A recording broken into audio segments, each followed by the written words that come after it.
Hello everyone, myself Saumya. हमने previous classes में digits को सेट करना और प्रेडिसेसर सक्सेसर पढ़ लिया है।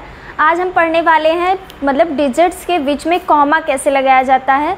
और एक चीज़ हम बता दें, कॉमा लगाते हैं हम उसको रीड एंड राइट करने के लिए, सिंपल करने के लिए डिजिट्स के बीच में हम कॉमा का यूज़ करते हैं। आज हम आपको बताएंगे कि हम कॉमा का यूज़ कैसे करते हैं, किस डिजिट्स के बाद में करते हैं, किस डिजिट्स के पहले करते हैं, कितने नंबर पे करते हैं, ये हम आपको बताएंगे। हमारा क्वेश्चन पहले दिया हुआ, पहले हम बता दें कि कॉमा किस तरीके से यूज़ किया जाता है। कॉमा कई तरीके से पीरियड्स में यूज़ किया जाता है। जैसे कई पीरियड जैसे हमारे पास डिजिट है, डिजिट हमने ले लिया 1 5 1 4 6, हमने इन डिजिट्स को ले लिया। अब हम इसमें देखेंगे कि हमें कॉमा को यूज़ कैसे करना है। तो हमें जैसे हम इसको वंस मानते हैं, ये हमारा वंस पीरियड है, ये हमारा वंस पीरियड है, और ये हमारा 1000 पीरियड है। और इसके बाद में अगर कोई डिजिट है तो वो हमारा आ जाएगा लैक्स पीरियड में, यानी कि ये हमारा वंस पीरियड हो गया, ये 1000 पीरियड हो गया, और इसके बाद अगर कोई डिजिट आता है तो वो हमारा लैक्स पीरियड में। जैसे हमने इसके आगे 7 अगर लिख दिया तो हमारा ये लैक्स के पीरियड में आ जाएगा। अब हमें इसको मतलब देखना है कि कॉमास का यूज़ कैसे करते हैं। तो हम एक पीरियड के बीच में ही कॉमा का यूज़ करते हैं। जैसे वंस पीरियड है तो वंस पीरियड के बीच में हम कॉमा का यूज़ करते हैं। वंस के बाद 1000 पीरियड आता है, 1000 पीरियड पे हम डिजिट का कॉमा का यूज़ करते हैं। उसके बाद हम लैक्स पीरियड में कॉमा का यूज़ करते हैं। हमारे ये मतलब इसको हम बता दें कि ये पीरियड डिवाइड कैसे होता है। हमारा जो प्लेसेस होता है 1 10 100 1000, इन्हीं के बीच में पीरियड्स डिवाइड होते हैं। जैसे हम यहाँ हम तीनों पीरियड लिख रहे हैं। जैसे ये हमारा वंस पीरियड हो गया, वंस पीरियड, और ये हमारा 1000 पीरियड,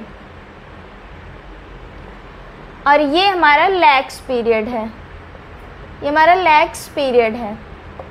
अब जैसे हमारा ये डिजिट दिया हुआ है तो हम इसमें 2 डिजिट्स हैं, इसमें 3 डिजिट्स हैं, इसमें 1 ही डिजिट है। अब हम देख रहे हैं, देखिए ये जो 3 डिजिट्स है यानी कि 1 10 100 1000 जो वंस पे आएगा, वंस 10s और 100s, ये तीनों वंस पीरियड के बीच में आएंगे। ये तीनों जो वंस 10s 100s है, ये तीनों वंस पीरियड के बीच में आएंगे। और जो 1000, जैसे ये 100 फिर 1000 फिर 10,000 हमारा 1000 पीरियड के बीच में आएगा। 10,000 हमारा 1000 पीरियड के बीच में आएगा। और हमारा जो लैक है वो हमारा लैक्स के पीरियड में आएगा। जो 7 नंबर है लैक, ये हमारा लैक्स के पीरियड में आएगा। फिर ये 10,000 के पीरियड में आएगा, ये वंस के पीरियड में, ये 1000 के पीरियड में आएगा, ये वंस के पीरियड में, और ये लैक्स के पीरियड में। तो अब हम देखते हैं कि हमारा कौन सा कहाँ आ रहा है। 1 4 6 1 5, ये 1000 है 5, और ये 1 10,000 है, और 7 हमारा लैक्स पे है। तो अब हम देख रहे हैं कौन से पीरियड में आ रहा है। जैसे 1 4 6 हमारा वंस पीरियड में आ रहा है, 1 5 हमारा 1000 पीरियड में आ रहा है, और 7 हमारे लैक्स पीरियड में आ रहा है। अब हम आपको पहले ही बताए हैं कि पीरियड्स के बीच में हम डिजिट कॉमा का यूज़ करते हैं। तो पीरियड हमारा 1 4 6 वंस पीरियड, यानी कि ये एक पीरियड है, ये एक पीरियड है, इसलिए हम यहाँ एक कॉमा लगाएंगे। फिर हमारा 1000 के बीच में 2 डिजिट आ रहा है, 1000 पीरियड में हमारे ये दोनों डिजिट्स हैं, इसलिए हम यहाँ पर एक कॉमा लगाएंगे। फिर हमारा जो लैक्स है वो एक पीरियड है, इसलिए हम ऐसे ही कॉमा का यूज़ करेंगे। अब हम आपको कुछ क्वेश्चन के थ्रू बताएंगे कि कॉमा का हम यूज़ कैसे करेंगे। हमने पहले आपको बता दिया एक वंस पीरियड होता है, 1000 पीरियड होता है, लैक्स पीरियड, यानी कि वंस पीरियड में हमारा वंस 10s 100 आता है, और 1000 पीरियड में हमारा 1000 और 10,000 आता है। 1000 से पता चल रहा होगा कि ये 1000 10,000 यानी कि 1000 के पीरियड्स में है, और लैक्स से हमारा पता चला कि ये लैक्स का एक पीरियड है। अब हम आपको कुछ क्वेश्चन देंगे, उसके थ्रू हम कॉमास का यूज़ करना सीखेंगे। हमारे पास क्वेश्चन है हमारा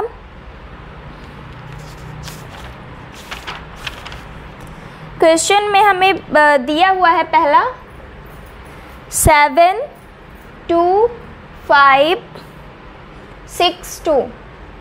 अब हमें बताना है कि इसमें कॉमा कहाँ लगाएंगे, इसको रीराइट करना है। रीराइट कॉमा का यूज़ करके हमको इसको रीराइट करना है। तो हम इसको कैसे लिखेंगे, कैसे कहाँ कॉमा का यूज़ करेंगे, ये हमने बता दिया आपको। अब आपको करना है कि कॉमा का यूज़ हम कैसे, अब हम 1 10 100 यानी कि ये हमारा एक पीरियड है, 1 पीरियड है, तो हम इस पर एक कॉमा का यूज़ करेंगे। फिर ये 1000 और 10,000 है, यानी कि ये 1000 का पीरियड है, इसलिए हमारा एक कॉमा इन दोनों के बीच में लगेगा। इसको हम कॉमा का यूज़ हम करते हैं सिंपली रीड एंड राइट करने के लिए, यानी कि जो बड़ी बड़ी डिजिट्स होती हैं, लार्जेस्ट जो डिजिट्स यानी कि नंबर्स होते हैं, उनको आसानी से पढ़ने और लिखने के लिए हम कॉमास का यूज़ करते हैं। फिर हमें इसको रीराइट करना था, तो हमें इसको कॉमा का यूज़ करके हमने इसको रीराइट कर दिया 7 2 5 6 2। इन दोनों के बीच में हमारा कॉमा आएगा, यानी कि एक 1 पीरियड और 1000 पीरियड के बीच में हमारा कॉमा आ गया। अब हमारा सेकंड क्वेश्चन है 1 5 4 6 7 2। अब इसके बीच में इसको रीराइट करना है हमें कॉमा का यूज़ करके। हम इसको कैसे लिखेंगे, हमारा 1 पीरियड में कौन सा डिजिट, ये तीनों डिजिट हमारे 1 पीरियड में आ रहे हैं, यानी कि 4 2 7 6 के बाद हमारा एक कॉमा लग गया। फिर 1000 के पीरियड के बीच में, 1000 और 1 के पीरियड के बीच में हमारा कॉमा लग गया, और लाख और 1000 पीरियड के बीच में हमारा कॉमा लग गया। ये हमारा रीराइट हो गया कॉमास को यूज़ करके। अब हमारा थर्ड इसी के थ्रू हम आपको होमवर्क देंगे, इसको आपको खुद बनाना होगा। कॉमास का यूज़ करके आपको रीराइट इन नंबरों को रीराइट करना होगा कॉमास को यूज़ करके। अब हमारे पास क्वेश्चन है 4 8 7 2 0। इसको आपको खुद रीराइट करना होगा। फोर्थ है 5 4 6 3 2 1, और फिफ्थ है 7 3 2 5 4 0। इसको आपको खुद रीराइट करना होगा कॉमास को यूज़ करके। अब हम नेक्स्ट क्वेश्चन पे चलते हैं। हम नेक्स्ट क्वेश्चन को लिखेंगे expanded form and standard form. हमने पहले ही आपको बता दिया, आज हम पढ़ने वाले हैं इस लेक्चर में expanded form and standard form. Expanded form हम आपको पहले बता दें होता क्या है। एक्सपेंडेड फॉर्म का मतलब है व्हेन द स्टैंडर्ड फॉर्म, यानी कि जो स्टैंडर्ड फॉर्म होता है, जब when the standard form of any number, किसी भी नंबर का जब स्टैंडर्ड फॉर्म के किसी भी नंबर को हम उसके प्लेस वैल्यू के सम में लिखते हैं, उसके प्लेस वैल्यू के सम में लिखते हैं, और उन डिजिट्स के, यानी कि उन सारे डिजिट्स के प्लेस वैल्यू के सम में अगर हम लिखते हैं, उसी को हम उस स्टैंडर्ड फॉर्म के दूसरे फॉर्म को हम एक्सपेंडेड फॉर्म बोलते हैं। यानी कि स्टैंडर्ड फॉर्म को ही हम एक्सपेंडेड फॉर्म में लिखते हैं, और एक्सपेंडेड फॉर्म को हम स्टैंडर्ड फॉर्म में लिखते हैं। अब हम क्वेश्चन के थ्रू सीखेंगे कि हम इसको लिखते कैसे हैं। पहले हम पढ़ेंगे एक्सपेंडेड फॉर्म।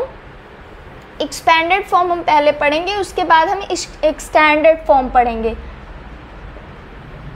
हमारा क्वेश्चन है 3 9 8 7 2 0। अब इसको हमें एक्सपेंडेड फॉर्म में लिखना है। एक्सपेंडेड फॉर्म का मतलब एक्सपैंड करके, समझ में आ रहा होगा ना कि एक्सपेंडेड फॉर्म को हमें एक्सपैंड करके यानी कि बड़ा करके लिखना है।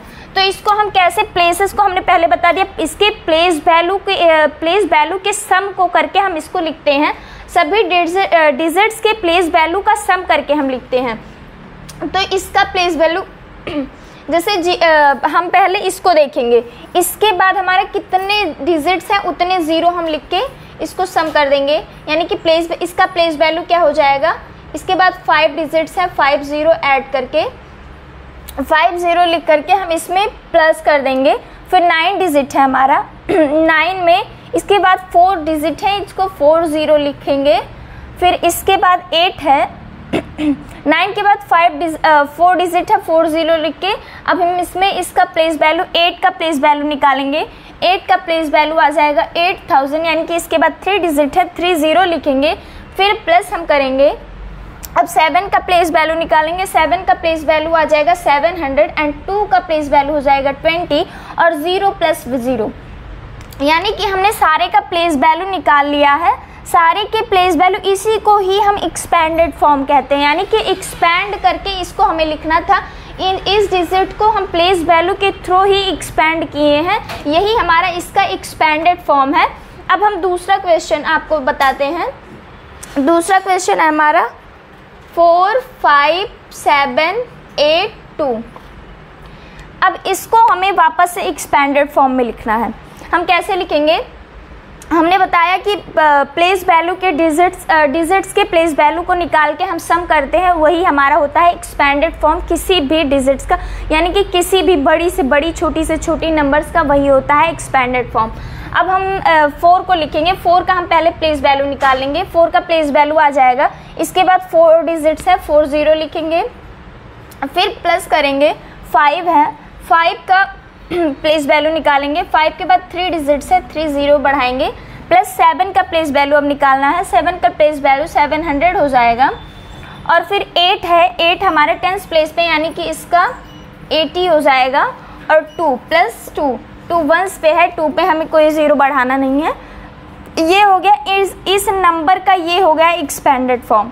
अब हम कुछ क्वेश्चंस देंगे जो कि आपको खुद से एक्सपेंडेड फॉर्म उसका बनाना होगा। आई होप आप लोग को समझ में आ गया होगा एक्सपेंडेड फॉर्म। अब हम कुछ क्वेश्चंस देंगे, उसको आपको खुद से एक्सपेंडेड फॉर्म बनाना होगा। हमने 2 सीख लिया, थर्ड हमारा है 3 6 7 1 6, फोर्थ है 7 0 5 3 2, एंड फिफ्थ इज 4 3 2 1 0। इसको आपको होमवर्क है आपका, इसको एक्सपेंडेड फॉर्म में आपको खुद से करना होगा। अब हम स्टैंडर्ड फॉर्म के बारे में पढ़ेंगे। हमने एक्सपेंडेड पढ़ लिया, अब हम पढ़ेंगे स्टैंडर्ड फॉर्म के बारे में। स्टैंडर्ड फॉर्म क्या होता है? एक्सपेंडेड फॉर्म को ही स्टैंडर्ड फॉर्म में लिखा जाता है, यानी कि हमने बड़ा मतलब ब्रॉड में लिखा था, एक्सपेंडेड फॉर्म को ब्रॉड में लिखा था। अब ब्रॉड को हम छोटे में, यानी कि स्टैंडर्ड, यानी कि इसको शॉर्ट फॉर्म भी हम बोल सकते हैं। अब हम एक्सपेंडेड फॉर्म को ही उसका उल्टा अगर करें तो हमें वही मिलता है स्टैंडर्ड फॉर्म, यानी कि वही होता है शॉर्ट फॉर्म। हमारा क्वेश्चन दिया हुआ है, स्टैंडर्ड फॉर्म का क्वेश्चन है।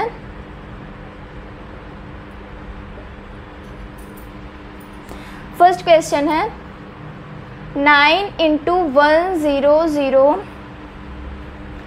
0 प्लस प्लेस वैल्यू को ही निकाल के हमें इस एक्सपेंडेड फॉर्म और स्टैंडर्ड फॉर्म को लिखना होता है, लेकिन इसका हम एक्सपेंडेड फॉर्म का उल्टा ही हमारा स्टैंडर्ड फॉर्म यानी कि शॉर्ट फॉर्म होता है। अब इसको क्वेश्चन में हमारा दिया हुआ है 6 × 1 0 0, फिर प्लस 7 × 100, फिर प्लस 5 × 10 प्लस 0। इसको हमें स्टैंडर्ड फॉर्म यानी कि शॉर्ट फॉर्म में लिखना है। इसको हम सिंपली शॉर्ट फॉर्म भी बोल सकते हैं। इसका हम शॉर्ट फॉर्म में कैसे लिखेंगे? देखिए, यानी कि 9 का 10,000 में मल्टीप्लाई हो रहा है। 9 का 10,000 में, यानी कि जो 9 है वो हमारा 10,000 के प्लेस पे आएगा, और जो 6 है वो हमारा 1000 के प्लेस पे आएगा, और जो 7 है हमारा 100 के प्लेस पे आएगा, और 5 10s के प्लेस पे आएगा, 0 1s के प्लेस पे आएगा। अब हम इसको लिखेंगे कैसे? हमारा पहले हम देखेंगे हमारा 1s प्लेस पे कौन सा डिजिट आ रहा है। 1s प्लेस पे हमारा 0 है, और 10s प्लेस पे हमारा 5 है, और 100 प्लेस पे हमारा 7 है, 1000 प्लेस पे 6 है, 10,000 प्लेस पे 9 है। इस क्वेश्चन का स्टैंडर्ड फॉर्म यानी कि शॉर्ट फॉर्म ये मिल गया है। जैसे हम देख रहे हैं कॉमा का यूज़ करेंगे। हम सिंपली राइट और रीड करने के लिए ही कॉमा का यूज़ करते हैं। हमने देख लिया कि हमारा 0 1s प्लेस पे था, 5 10s प्लेस पे था, 7 100 प्लेस पे था, 6 1000 प्लेस पे था, और 9 हमारा 10,000 के प्लेस पे था। हमने इसमें स्टैंडर्ड और एक्सपेंडेड फॉर्म यानी कि शॉर्ट फॉर्म और एक्सपेंडेड फॉर्म को हमने सीख लिया है। अब हम आपको नेक्स्ट लेक्चर में पढ़ाएंगे रोमन न्यूमरल्स के बारे में हम सीखेंगे, जो कि हमारा फर्स्ट यूनिट का सेकंड चैप्टर है, रोमन न्यूमरल्स। आपको इस वीडियो में जो भी अच्छा लगा हो, जो मतलब गलत लगा हो, उसके लिए आप कमेंट ज़रूर कीजिए। आप बताइए कि हमें इम्प्रूव करना चाहिए। अगर कुछ भी आपको गलत लग रहा है तो बताइए कमेंट करके कि हम उसको इम्प्रूव करेंगे। और आपको एक्सपेंडर और स्टैंडर्ड फॉर्म आई होप समझ में आ गया होगा। Thank you for watching this video.